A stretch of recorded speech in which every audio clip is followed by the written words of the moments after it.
परमेश्वर सदा से है, आदि से लेकर अनंत तक, जैसा कि भजन संहिता अध्याय 90 वचन 1 से 2 में लिखा है। वह अनादि और अनंत परमेश्वर है, जिसका न कोई आरंभ है और न ही कोई अंत। किसी ने उसे बनाया नहीं, न ही वह किसी से उत्पन्न हुआ। यह पूछना कि परमेश्वर कहां से आया, इलॉजिकल है, यानी तर्कहीन है, क्योंकि बाइबल बताती है कि वही एकमात्र परमेश्वर है।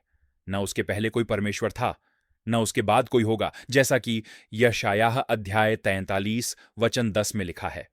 शुरुआत से ही परमेश्वर ने सब कुछ बनाया, बिना जीवन की वस्तुओं से लेकर जीवित प्राणियों तक, जो दिखाई देता है उसे भी और जो दिखाई नहीं देता उसे भी।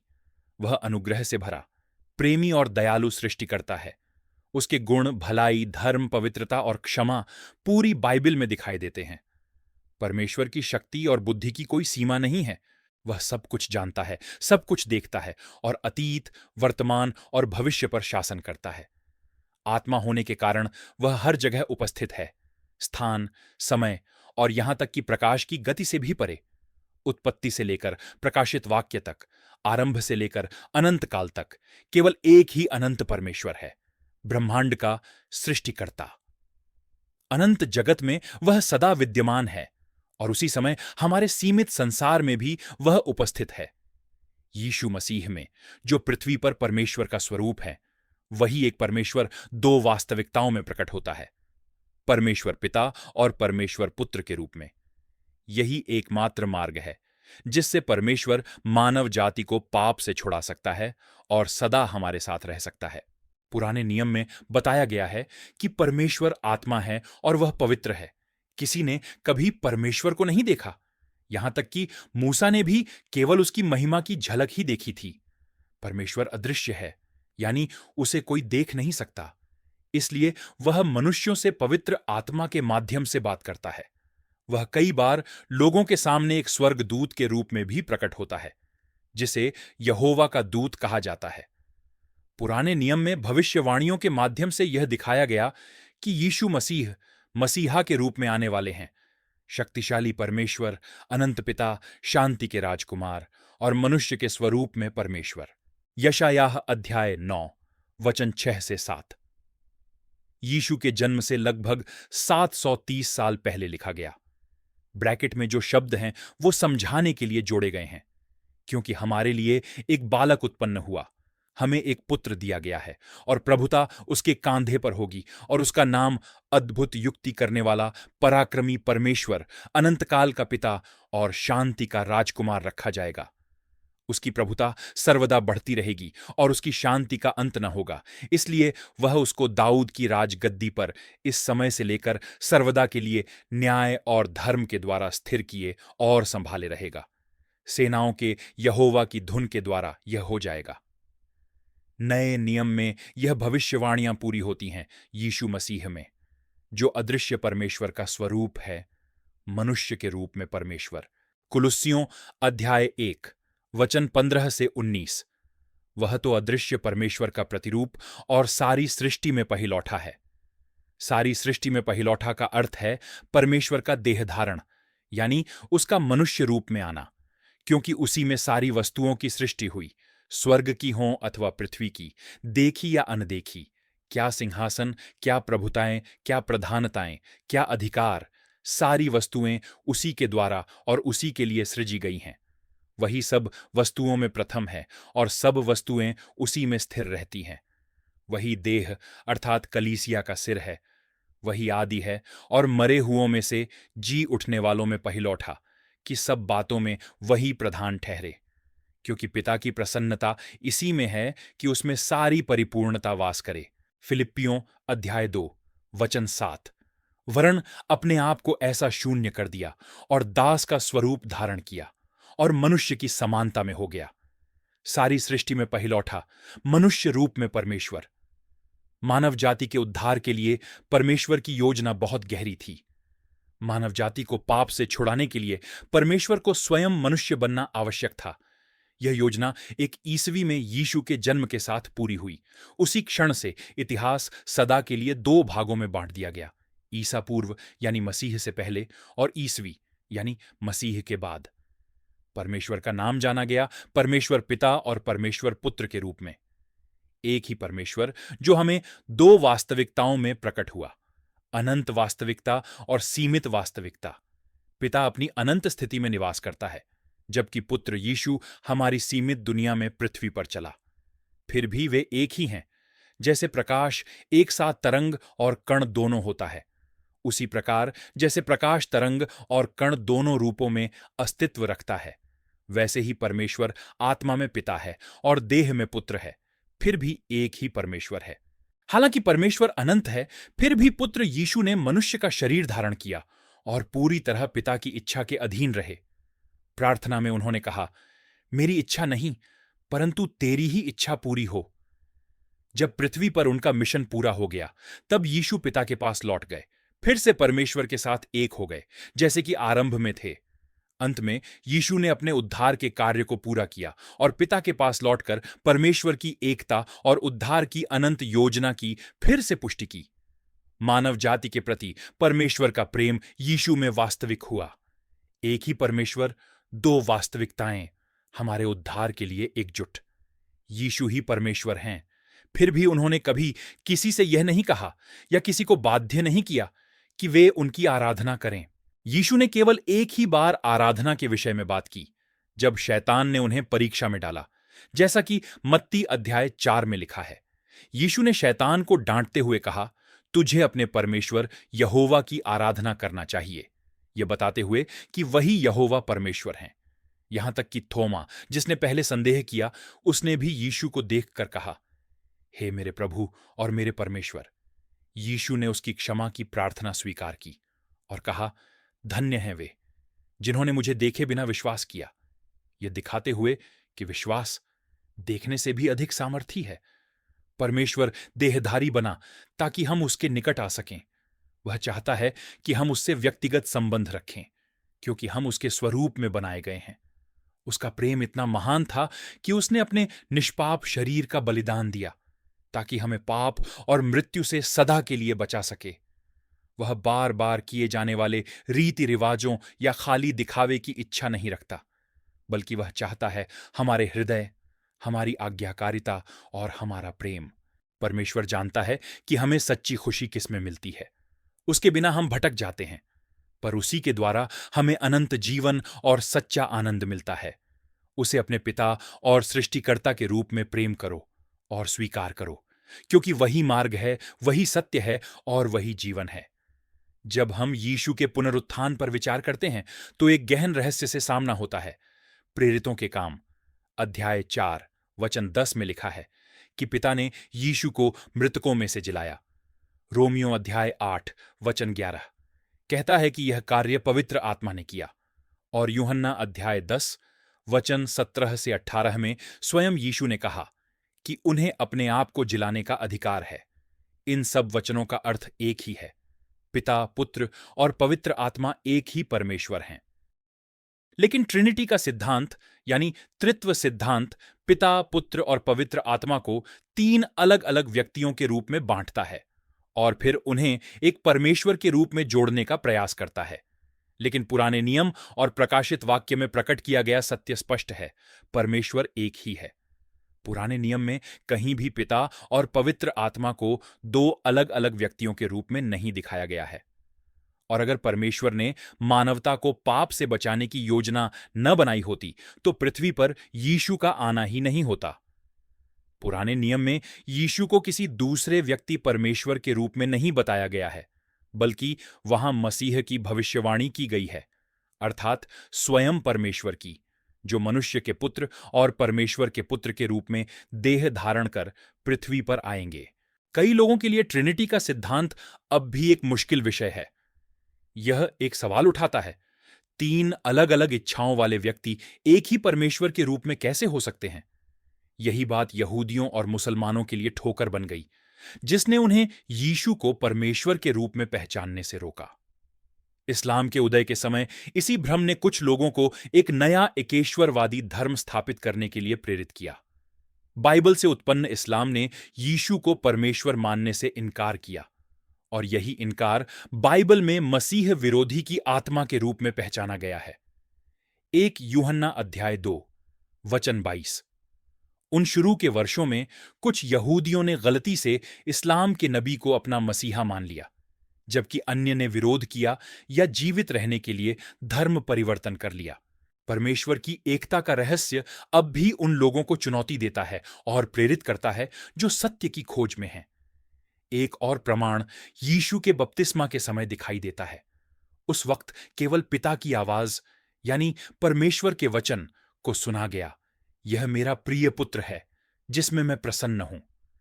अगर वचन स्वयं परमेश्वर है और वही वचन यीशु में देहधारी हुआ जैसा कि यूहन्ना ने बताया, तो यह घटना त्रित्व यानी ट्रिनिटी को नहीं बल्कि उसके विपरीत दर्शाती है।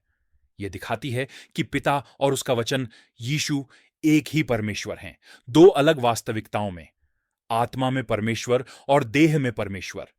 यह परमेश्वर के देह धारण का संसार के सामने दूसरी बार प्रकट होना था, जिसे परमेश्वर की आत्मा ने कबूतर के समान उतरकर यीशु पर ठहरते हुए प्रमाणित किया। यूहन्ना ने तीन बराबर अलग अलग परमेश्वर को नहीं देखा, बल्कि सिर्फ एक आवाज और प्रतीक के रूप में कबूतर को देखा जो यीशु पर ठहर गया। यीशु ने मत्ती अध्याय 28 वचन 19 में कहा, इसलिए जाओ और सब लोगों को मेरा चेला बनाओ और उन्हें पिता, पुत्र और पवित्र आत्मा के नाम से बपतिस्मा दो। ये तीन अलग नाम नहीं हैं, बल्कि एक ही परमेश्वर के पद हैं, जिसने इंसानों के उद्धार का रास्ता बनाया और उसे बपतिस्मा से पूरा किया, क्योंकि पवित्र आत्मा का कोई अलग नाम नहीं है। मूसा ने भी जब परमेश्वर से उसका नाम पूछा था, तो परमेश्वर ने जवाब दिया, मैं जो हूं सो हूं, यानी कोई खास नाम नहीं बताया। इसी तरह जब यीशु ने अपने चेलों को प्रार्थना करना सिखाया, तो उन्होंने कहा कि उसी एक परमेश्वर से प्रार्थना करो जो पुराने नियम में है। हे हमारे पिता जो स्वर्ग में है, तेरा नाम पवित्र माना जाए, तेरा राज्य आए, तेरी इच्छा पूरी हो। इसलिए पवित्र आत्मा को पिता से अलग करके दो अलग या बराबर परमेश्वर मानना गलत है। ऐसा तो पुराने नियम में कभी नहीं था। जैसे एक इंसान का अपना आत्मा होता है और एक ही अस्तित्व, वैसे ही परमेश्वर का अपना पवित्र आत्मा है और एक ही अस्तित्व। 1 कुरिन्थियों अध्याय 2 वचन 11। मनुष्यों में से कौन किसी मनुष्य की बातें जानता है? केवल मनुष्य की आत्मा जो उसमें है। वैसे ही परमेश्वर की बातें भी कोई नहीं जानता, केवल परमेश्वर का आत्मा। इससे साफ है कि परमेश्वर को दो अलग अलग व्यक्तियों, पिता और पवित्र आत्मा में बांटा नहीं जा सकता। भविष्यद्वक्ता मलाकी ने पुराने नियम में कहा, मलाकी अध्याय 2 वचन 10, क्या हम सबों का एक ही पिता नहीं? क्या एक ही परमेश्वर ने हमको उत्पन्न नहीं किया? हम क्यों एक दूसरे से विश्वासघात करके अपने पूर्वजों की वाचा को तोड़ देते हैं? पुराने नियम में यीशु को कई नामों से बताया गया, मसीह, परमेश्वर का पुत्र, परमेश्वर का मेमना, शांति का राजकुमार और राजाओं का राजा। फिर भी यीशु खुद को मनुष्य का पुत्र कहलाना ज्यादा पसंद करते थे। यीशु जो मनुष्य का पुत्र और परमेश्वर का पुत्र दोनों हैं, मनुष्य के रूप में इस पृथ्वी पर आए ताकि पिता की इच्छा पूरी करें। उसके हर वचन और हर काम को पिता ने ही दिशा दी। जैसा कि यीशु ने कहा, मैं अपनी ओर से कुछ नहीं करता, बल्कि वही बोलता हूं जो पिता ने मुझे सिखाया है। वह परमेश्वर का मेमना बनकर आया, जिसने अपने निष्पाप शरीर को क्रूस पर चढ़ने के लिए दे दिया, ताकि इंसान पाप से छुटकारा पा सके। यीशु ने कहा, मैं और पिता एक हैं, और यह भी कहा, जिसने मुझे देखा उसने पिता को देखा। प्रायश्चित के दिन लोग मंदिर में दो निर्दोष बकरों को लाते थे। एक को पाप के बलिदान के लिए चुना जाता था और दूसरा लोगों के पापों को लेकर जंगल में भेज दिया जाता था। पहला बकरा बलिदान किया जाता था और उसका लहू वेदी पर छिड़का जाता था ताकि लोगों के पापों का प्रायश्चित हो सके। दूसरा बकरा जंगल में भेज दिया जाता था, लोगों के पापों को अपने साथ लेकर, और फिर कभी दिखाई नहीं देता था। क्या यह प्राचीन विधि मसीह के दो रूपों को दिखाती है? एक जो हमारे पापों के लिए बलिदान हुआ और दूसरा जिसने हमारे पापों को हमेशा के लिए दूर कर दिया। जब यीशु ने क्रूस पर पुकारा, हे मेरे परमेश्वर, तूने मुझे क्यों छोड़ दिया, उस क्षण हमने पिता और पुत्र दोनों का मानव जाति के लिए बलिदान देखा। एक ने हमारे पापों को अपने ऊपर लिया और दूसरे ने उसके लिए अंतिम मूल्य चुकाया।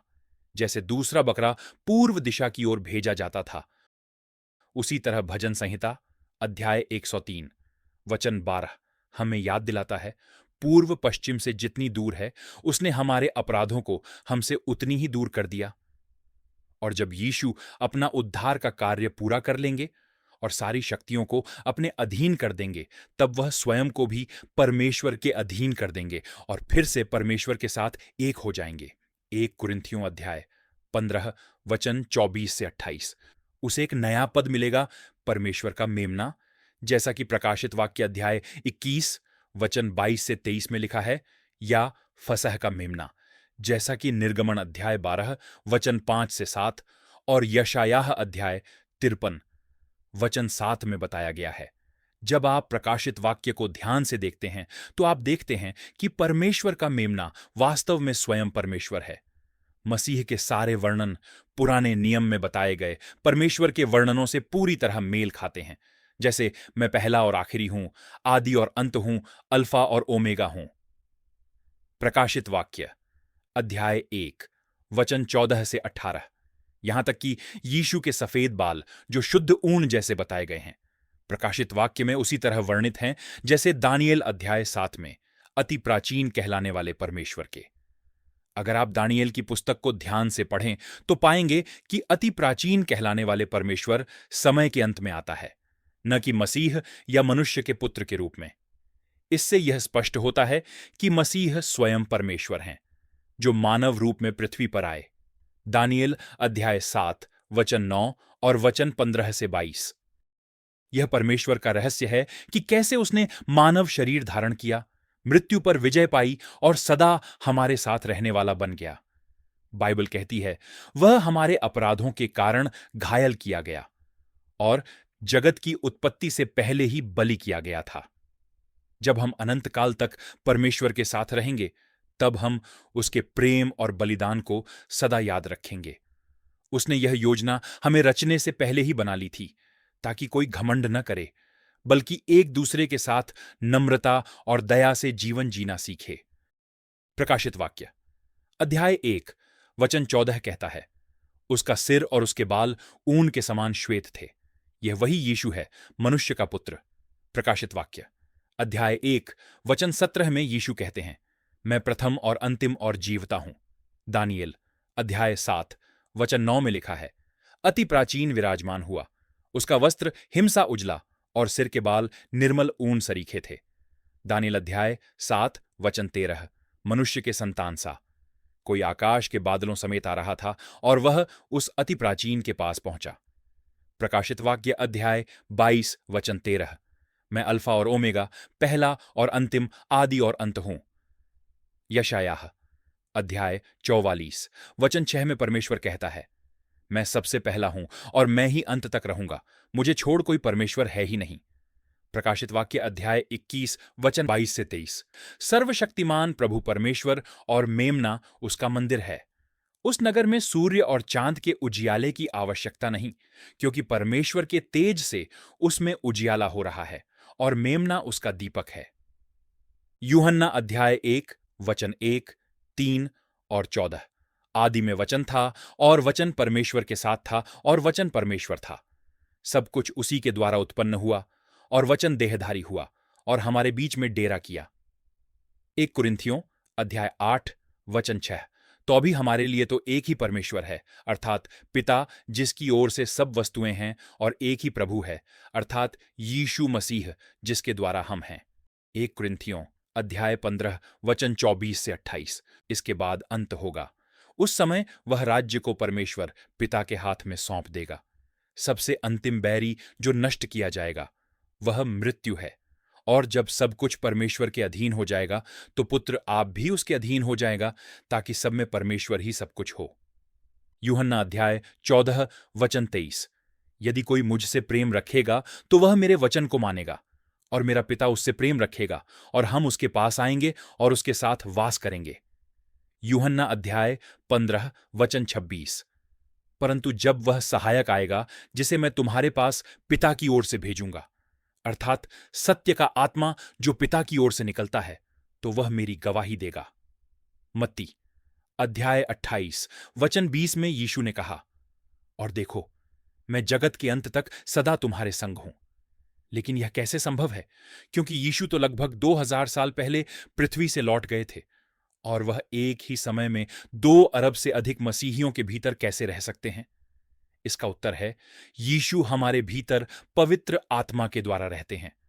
पवित्र आत्मा यानी परमेश्वर की आत्मा, और वही यीशु की आत्मा भी है।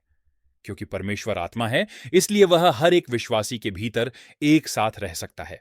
जैसा कि प्रेरित पौलुस ने 2 कुरिन्थियों अध्याय 3 वचन 17 में कहा है, प्रभु तो आत्मा है, और जहां कहीं प्रभु का आत्मा है वहां स्वतंत्रता है। साल 325 ईस्वी में नाइसिया की परिषद काउंसिल ऑफ नाइकिया ने त्रित्व यानी ट्रिनिटी का सिद्धांत बनाया, ताकि परमेश्वर के स्वरूप को लेकर अलग अलग शिक्षाओं को एकजुट किया जा सके। लेकिन उन्होंने एक गलती की। उन्होंने परमेश्वर के स्वरूप को सिर्फ हमारी सीमित सांसारिक वास्तविकता में समझाने की कोशिश की। वे परमेश्वर की प्रकृति को अन्य वास्तविकताओं में नहीं समझ पाए, जैसे मसीहा के आने से पहले या स्वर्ग में, जहां केवल एक ही परमेश्वर है। परमेश्वर का मेमना, जिसे हमारे पापों के कारण घायल किया गया, वही स्वयं परमेश्वर है। यह पुस्तक यह साबित करने के लिए लिखी गई है कि यीशु ही परमेश्वर हैं।